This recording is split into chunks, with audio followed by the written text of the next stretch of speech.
سويت نحب نعمل حوار مطران. أول سؤال في الحوار، تفضل. هل تعرضت نهار لمحاولة رشوة وأنت كصحفي تكتب في جريدة؟ لا أبدا أبدا، نسمع بكلمة رشوة وكما قريت عليها في الكتب. محاولة رشوة مش خذيت رشوة. لا يستحيل. فما حتى حد حب يرشيك باش تكتب حتى عليه؟ حد لا، حتى حد يستحيل.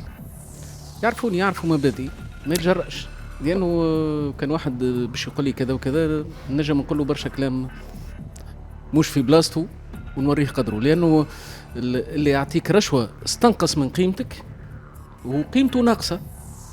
ريت اللي يعرض عليك رشوة هو إنسان سيء يحب يحوز منفعة معناها خاصة وضيقة واستنقصك انت، معناها انت تقبل الرشوة. فما صحفيين يكتبوا في المقالات في الجرايد بالرشوة؟ والله أنا ما شفتش، أما يقولوا لي راهو، يقولوا لي ما شفتش على عينيك؟ ما شفتش، لا ما شفتش، أما يقولوا لي راهو، يذكروا لي أسماء وأنا ننزه الناس الكل. أنا أعتقد أنه حتى حد ما هو مرتشي حتى يثبت العكس معناها. أما يقولوا لي ما نعرفش، يقولوا لي هو البعض خذا رشوة ولا طلب فلوس ولا قال له خلص لي كذا ولا عمل لي كذا. يقولوا أنا مرة مشيت لوكالة بالرئيس في حمام لمف باش نكتب على. تقلقت؟ إيه تقلقت خاطر هذه تذكرتها معناها. ليه؟ خاطر نحكي معك حسيتك على الرشوة وكل تقلقت. لا محوجك بديت تتبدل. خاطر الرشوة سيئة جدا، هي اللي دمرت المجتمعات. مفروض الإنسان نبيل لا يعرض رشوة ولا ياخذ رشوة، إنسان نبيل. أما نتقلق أنا من بعض الممارسات. مثلا أنا مشيت مرة لوكالة بالرئيس في حمام لنف باش نكتب على مجموعة من المسنات يسكنوا في وكالة وفرحوا بي برشا وطلبوني بالتليفون ومشيت كتبت عليهم مقال. أنا خارج قالوا لي قداش تكلف المقال ولا شنو لازمك؟ قلت لهم شنو لازمني؟ قالوا لي راهو جاء واحد محسوب على الصحافة، أنا نسميه محسوب على الصحافة، وطلب علينا قال لهم 50 دينار ولا حاجة كيما هكا. قلت لهم أي واحد يجيكم يطلب عليكم الفلوس ويقول لكم نخدم في جريدة تسبوه تلعنوه ما تخليوه ما تقولوا له، لأنه صحافي ما ياخوش رشوة، ما يكتبش بالفلوس، ما باش يكون صوت المجتمع. هذيك فين نتذكرها معناها نتقلق وتقلقت. ومع الأسف كتبت عليهم كانت أمنيتهم أنهم يخرجوا من الوكالة لدار اجتماعية تعطيها لهم الدولة، وعملت لهم مطالب، لكن مع الأسف الغالبية العظمى متاعهم توفاوا وما حقوش هالحلم هذا قبر الحياة. الماطري سميدة، تعتبر روحك أحسن صحفي في تونس؟ لا مش أحسن صحفي، لا، أما ربما الأغزر عطاء. أنا كتبت آلاف المقالات وكتبت في شتى المجال. مش أحسن صحفي أما الأغزر عطاء؟ معناها كتبت برشا، ربما كتبت برشا مقالات. هذا مش تحكي فيها خاطر الإيجو بتاعك بدا يتحرك ولا أنا كتبت أكثر مقالات في تونس؟ لا معناها أنا أحسن هذا للتاريخ. لا للتاريخ مانيش أحسن صحفي. فما ناس ممتازة جدا وفما ناس ما تعرفوهمش ولا ربونا وتعلمنا عليهم صحفيين ممتازين جدا. كالمغرور يقول راني أنا الأول وأنا نمبر وان، وأنا كالمغرور كالأناني، وأنا حاشا أنا أكون أناني. شو رأيك في الفنانين ولا الممثلين ولا صحفيين يجي يقول لك أنا النمبر وان في تونس؟ ما تجيش. أنا الرقم واحد. ما تجيش.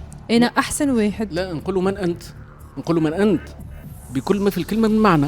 راهو الإنسان السوي ما يقولش أنا نمبر وان، أنا فلان الفلاني، أنا كذا، تضخم في الأنا. علاش؟ مالاش نقولوا على الناس اللي مهدت، علماء، أطباء، جراحة، كتاب، مهدوا الإنسانية، ولا واحد منهم قال أنا كذا أنا نمبر وان. خلي التاريخ يحكم عليك. علاش تحكم على نفسك؟ إذا تحكم على نفسك فأنت عندك عقدة نفسية داخلية، والعقدة هذه يصعب حلها إلا بالتواضع وبالثقافة. مطران، شكون الضيف اللي مستحيل في يوم من الأيام تحاوروا وإلا تقابلوا وإلا تاخذ تعطي معه تحكي معه؟ باش نقول لك أنا بكامل صراحة، الصحافي راهو ما يلزموش يقول ما نقابلش، يلزم تقابل الناس كل. لكن هذا حوار الجرأة وحوار الصراحة، وأول مرة باش نسمعوا منك معلومات. أما ما نجمش نذكر لك أسماء، أما باش نقول لك أي شخصية رديئة في المجتمع أنا ماذا ما فما حتى شخصية في مخك؟ فما أسماء، أي شخصية تقابلها وتحاورها وتحكي معها؟ فما أسماء، لكن ما نحبش نذكرهم اولا ما نحبش نجرح الحياة متاعهم، لكن هما في بالي ما نجمش نقعد معاهم. مغني، فما مغنيين، فما ممثلين، وفما برشا معني مش شخص واحد. برشا لانه ما كبروش بكامل صراحه، ما كبروش. ريت البعض منهم يقول ما لا يفعل في التلفزات، وريت البعض منهم يهدي هذيان محموم. لاني انا نحب نحاور القامات اللي تفيد الناس وتفيدني انا. ريت انت كي تعمل حوار توا معناها انا نستفاد من الاسئله نتاعك وانت تستفاد من الاجوبه نتاعي. برشا في المجتمع، في مجال الفن وفي مجال الصحافه وفي مجال الشعر ومجال الادب في برشا مجالات، حتى في مجال الاطباء زاد البعض منهم.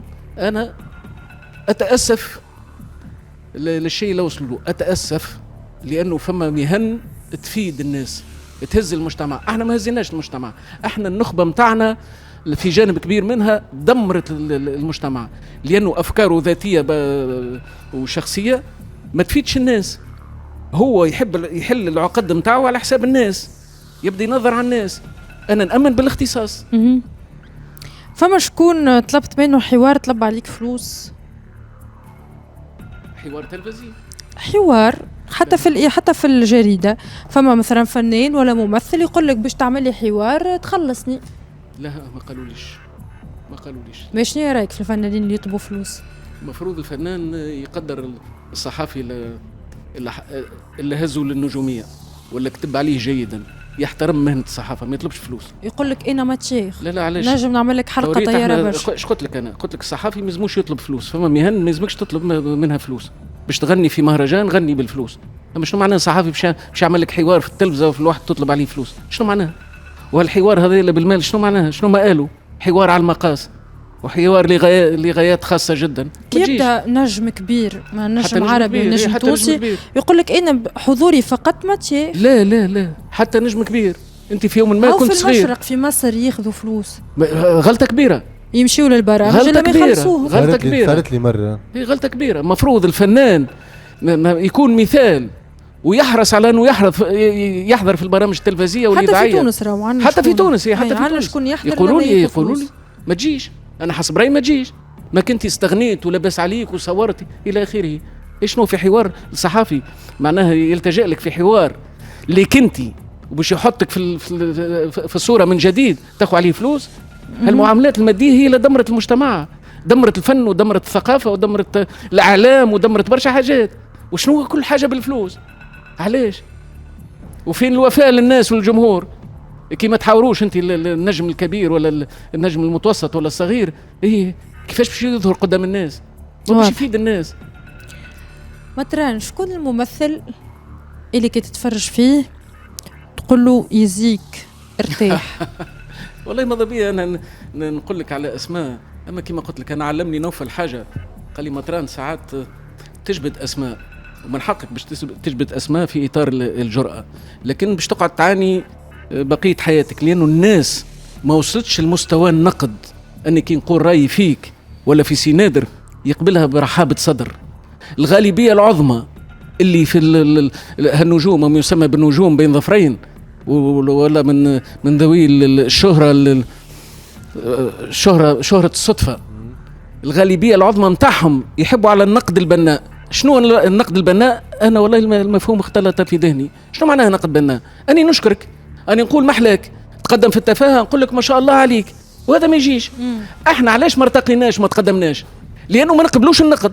ولعلمك يا آية حتى حد ما يقبل النقد، حتى اللي يقول لك يقبل النقد راهو في داخله لا جاملك. شكون الممثل ولا الفنان اللي تحس روحك في وقت من الأوقات لزيت له برشا وندمت؟ والله ما نحبش نذكر اسمه. ليه اعطيني اسم؟ ليه مش معقول كل سؤال تقول لي ما نحبش نذكر اسمي؟ انا حكيت لكم مره يا اخي انفيتي جيتني من مصر. ما حكيت لك مره، بعضنا نخدموا بعضنا كل يوم. انا فما فنان نحبه برشا ونحترمه برشا يا سيدي، باش نذكر اسمه وش نحييه ونقول لك محلاك، سي توفيق العايب.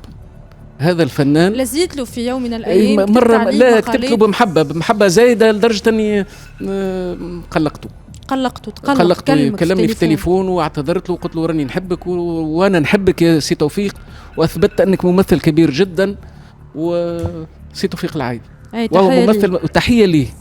وبرشا اسماء كلموني اخرين مش متقلقين من النقد، اما حسوا اني بالغت لهم شويه. شكون مثلا ممثلين اللي كلموك؟ ميسيرش عطيني شويه اسماء، فما ممثلين ولا فنانين انا نعرف شكون، فما فنانين كلموك في يوم من الايام وقالوا لك ياسر راه تنقد فينا في الجريده ولا زيتنا شراسه هي بمحبه، وانا ما عندي كره لحتى حد، انا ما نكرهش انا نخاف على الاطار اللي تعمل فيه. ريت يا ايه انا مثال اذا راك حت شويه على الواحد، حتى كي ننقدك بمحبه بمعزه نقول لك يا ايه راهو ما يجيش، راك انت ارفع من الشيء اللي تقدم فيه، هذه الغايه نتاعي.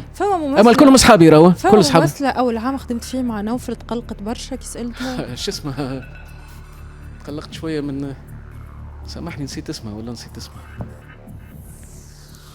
تقلقت شويه خاطر انا الممثله نقول اسمها مثال شكون امال علوان، قلقتها في يوم من الايام. نهارتها تقلقت امال علوان تقلقت لانه هي ما عرفتش الخلفيه نتاع الاسئله نتاعي، وقالت لي نهارتها ازرب روحك شبيك مغصور شبيك كذا شبيك واحد. انا في داخلي قلت حاولت تستفزك معناها. حاولت شويه وانا سكتت احتراما في تاريخه وفي واحد، وانا حتى الاسئله نتاعي وكان قراتها ما تقلقش. اي ممثله كبيره. ومن وقتها انا من وقتها ممثله كبيره وممتازه جدا ونحييها ونحبها، وقالت لي مضبيه تولي معايا في البرنامج نتاعها وقتها السينمائي تصالحنا في وقتها تصالحنا، وقلت لها مفروض الفنان يقبل ما يسالش يشوف السؤال ويخدموا في مخه شويه وينجم يجاوب واحد. اما نهارتها انا خذيت بكامل صراحه من نهارتها خذيت قرار بيني وبين نفسي، قلت هذا المجال يحب كالمجاملات هيك علاش وطار لي الكيف به طار لك الكيف. مجال يحب المجاملات، ولكن عكس تصويره اللي احيانا تخرج من ماتريس ميدا انت في حد ذاتك لا تقبل النقد. مش ما نقبلش النقد. تقبلش النقد. لا تحب شكون ينقدك؟ لا تقول قالوا فيا ما قالوا وسبوا ما سبوا. تتغشش؟ لا انا كي نحكي على حاجه مثلا اتفقوا عليها الناس كل انها حاجه باهيه، مثلا نقول اخلاق في حياه الفنان او المبدع راهي حاجه راقيه جدا، تجي تقول لي انت لا الاخلاق حاجه ما نعرف شنو وليت لي اخلاقاوي، انا نتغشش خاطر ما قلتش حاجه خايبه. اما تنجم تقول لي كتيبتك ما تعجبنيش، شخصيتك ما تعجبنيش، يا سيدي شخصيتك حتى في شخصيتك ما تعجبنيش، اما فما حاجات منطقيه واتفق عليها الكون الكل والعالم اجمع، تجي انت تبدا تعرض فيها ولا تقول بطريقه تخالف تعرف، هذاك اللي غششني. اما الباقي ما يغششنيش، ترى عادي جدا وكل انسان عنده نقاط ضعف ونقاط قوه وهينات والى اخره. شو البرنامج والى شكون البرنامج اللي عمرك ما تمشي له لا كضيف لا ككرونيكور ترفض؟ بعض البرامج اللي مشيت لها ما عادش نرجع لها، هذيك مشيت لها اخذا بالخاطر كيما اعطيني برنامج. والله هو حوار الصراحه وحوار الاحراج ما يكون بالطريقه هذه. نقول لك علاش احنا نعرفوهم البرامج اللي انت مشيت لهم عادش تمشي لهم. احنا تصالحنا تو حتى لا غضبوني وشنو تصالحنا ولينا اصحاب، ماذا بيا ما نذكرهمش. برنامج رياضي؟ لا رياضي لا برنامج من الحوارات هذه. من كنت شاركت مره في كاميرا كاشي، انت في بالكش وقتها كاميرا كاشي، في بالك برنامج رياضي؟ في وقت بها في الوسط تغششت وقت البرنامج مع صاحبي بكار ملعب النجوم عربي سنقريه موجود. لا مش تغششت، اما بصراحه خاطر انا قلت كلام باهي، خاطر سالوني اسئله باهيه جدا وعملت حوار رياضي. ما حسيتش وقتها روحك انك انت ماكش تاع الكاميرا كاشي ذيك لا في قيمتك لا في قدرك لا ما بعدين قلت انا شلزني بعد قلت فدليكا والا كيف خذيتها بالضبط؟ والله هما وقت راوني كيف اللي حسيت شويه حاولوا باش ياخذوها بفضلك وردوني نضحك وفضلكم معايا، لكن انا قلت من وقتها ما عادش نمشي للبرامج هذه، خاطر انا تمنيت في البرنامج هذاك في الكاميرا كشي على الاقل ما هو كل برنامج تحضر فيه يلزم شويه فايده. يا سيدي صارت الضحكه وصارت تعدت عليا في جانب منها الى اخره. الحوار اللي قبل ما ندخلوا في الكاميرا كشي كان حوار راقي جدا لدرجه انا بهتت لقيت روحي نحكي بالكدا في الرياضه، اعطيت بعض الافكار بعض الاراء، تمنيت هذاك يظهر في الكاميرا كشي. هذيك كونسيبت في الاخر يقعد نجمش نبدل كونسيبت على ماذا بيا انا الكونسيبت يا سيدي تطول شويه الحلقه على الاقل نتحط في الاطار في الجانب الباهي وفي الجانب السلبي. الاوبجيكتيف نتاعهم كاميرا كاشي، هي الاوبجيكتيف كاميرا كاشي. اي ما انت ضد انك تحصل مره اخرى في كاميرا كاشي؟ ما عادش نحصل كيفاش وليت تشم اللي ديك كاميرا كاشي؟ ما عادش نمشي انا تو وليت حاطط كل برنامج نحضر فيه كاميرا كاشي من الاول كاميرا كاشي باش ما نحصلش. تقلقت كي تفرجت على روحك في الحلقه؟ مش تقلقت، انا كلمت صديقي سليم الربعاوي من احسن الصحفيين الرياضيين، قلت له سليم راني وقعت في الشرك نتاع الكاميرا كاشي، ضحك وشاق عليا بالضحك، وتحيه لي سليم الربعاوي نحبه برشا من الصحفيين الممتازين. وحكيت له الحكايه، قال لي بكامل الصراحه خلي المثال، خلي الناس تشوفك في الوجه الاخر معناها نتاع يا ودي. قلت له سليم راهي تحطيت في حرج وكذا، بدا يضحك قال لي لا اقنعني سليم الربعاوي. وليت انا تنزلت، كنت في بالي باش كنت رافض انك تعدي كنت رافض ان نتعدى، اما تعدات خفيفه وبارك الله فيه سي بكار، لانه تعدات خفيفه. اما ما عادش يا داود، ما عادش نعاود. لازم تحصل ما تعرفش عليها. شكون اللي جاك قال لك سايب عليك ما تخدمش مع نوف الورتاني في برنامج تلفزي؟ برشا بكامل الصراحه، برشا او شويه صراحه مع نوفل ميساج نوفل يقبل معناها نقد برشا. وصار فيا في الايامات الاولى وانا في بالي باش نعمل حلقه ولا اثنين ونهرب راهو، خاطر بكامل الصراحه لقيت المجال التلفزي مش كما مجال الصحافه المكتوبه، معناها المجال التلفزي غريب محرقه، فيه برشا حاجات انا ما كنت رافضها. لكن تفاجئنا بعدين انه الجمهور حب البروفيل نتاع سيماتران وحسوا وليد متربي، وانا هذاك هو في الحياه. اما كان جليدي انا كان يرجع زمن الى الوراء ممكن ما نشد صحيح معناها، ورغم الناس اقنعوني باش دخلت المجال هذا. تشد صحيح معناه ما تدخلش لعالم التلفزه، تكتب في جريده كهو. انا رجل قلم، مش ندمت لكن ساعات فما حاجات انا في التلفزه بصفه عامه وفي البرامج اللي حضرتها ضد مبادئي، لاني انا تعلمت في حياتي. شنو البرنامج هذا معناه فما حاجات؟ لا في برامج اخرى ضد مبادئي، خاطر انا ماذا بيا الضيف وقت لا يحضر في بعض البرامج يطلع على الاسئله، انا ما طلعتش انا على الاسئله اليوم، خاطر عندك ثقه فيا، ثقه فيك انت، لانه ساعات نتفاهموا في حاجات، فما حاجات تجرح مبادئي انا ومبادئ الناس، ما نحبش ما كانش سينو راني دخلت في البوز، ما نحبش. هوني تحكي على برنامج حضرت له في احدى القنوات، بدلوا لك تبدلت الاسئله طبعا، بدلوا لك الاسئله في الاخر. عندي في الواتساب بدلت الاسئله، وفما حاجات قلت لهم بربي ما تجبدوليش عليهم، جبدوا لي عليهم. دخلنا في المتاهه من والجديد، شنو تحبني نقول لك؟ وقبلت تكملوا الحوار علاش ما رفضتش؟ انا قلت في الاخر بالكل، قلت راهو ما يجيش والشيء اللي صار راهو ما يجيش، وعطيت درس شويه في الاعلام النزيه، لكن قصوه على كل. صارت هذيك وبعدين تصالحنا وتسامحنا وكهو وانتهت اللعبه. ديما تصير وبعد تتصالح وتسامح وكهو. هاني تعلمت تعلمت ومن وقتها ما مشيتش حتى البرامج معناها، مشيت ممكن بحذا على بارك الله فيه على الشابي يعرف الصحافه المكتوبه، تحيه لي عالي. اما ماذا بيا البرامج الاخرى اللي تنادي لي ولا نمشي لهم ويرحم والديكم وبارك الله فيكم، وانا مكتفي بدوري، وهذاك هو اللي قدمته، هذاك هو في الحياه. شكون اللي كي دخلت التلفزه تفاجأت بشخصيته وندمت انك عرفته في يوم من الايام؟ تفاجأت شخصيته الحقيقيه، كنتش تعرفه قبل في الدنيا، كنت تشوفه في التلفزه.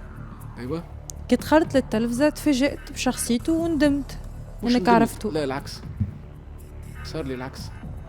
ليه انا قلت لك ندمت. ما المشكله ما قولي صار لي العكس. انا فما شخصيه دخلت شفتها ندمت انك حكيت معاها ولا عرفتها.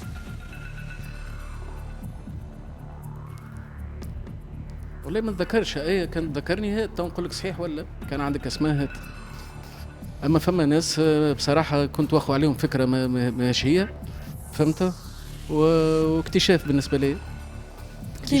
كيما نادر عرفته تو ما كنت انا واخو عليه فكره مازال عاد اصبر على في برامج اخرى، تفرجت عليه في برامج اخرى وقلتها له. معناها تو 3 سنين عندك في التلفزه كان نادر تعرفت عليه وما ندمتش. نادر بكامل الصراحه ولمته هنا، قلتها له مباشره، قلت له نادر. خدمت مع سفيان نداش، خدمت مع وليد الزين، خدمت مع نوف الورتاني، مع بلال الميساوي، خدمت مع برشا، مع صفي ذكرتني بلال الميساوي.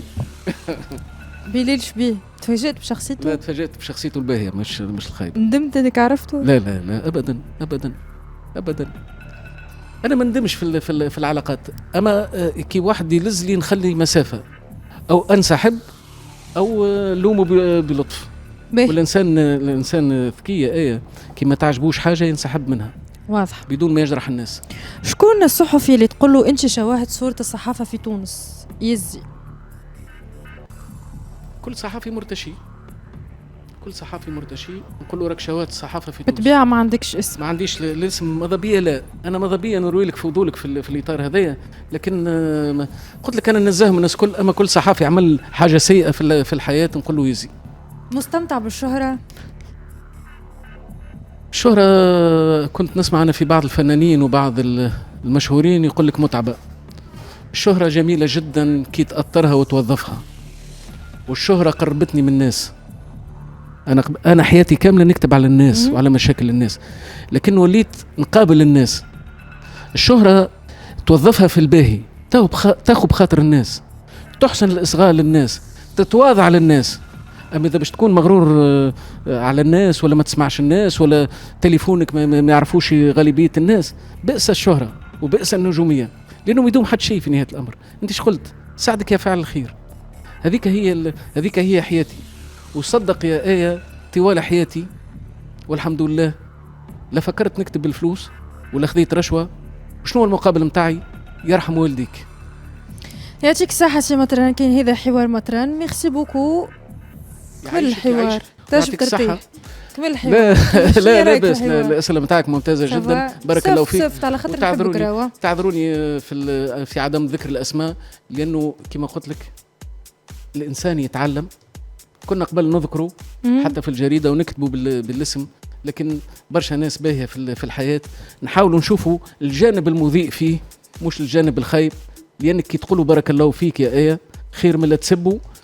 ينجم يتصلح بالكلمة الباهية مش بالكلمة الخايبة اللي تنجم تحطمه.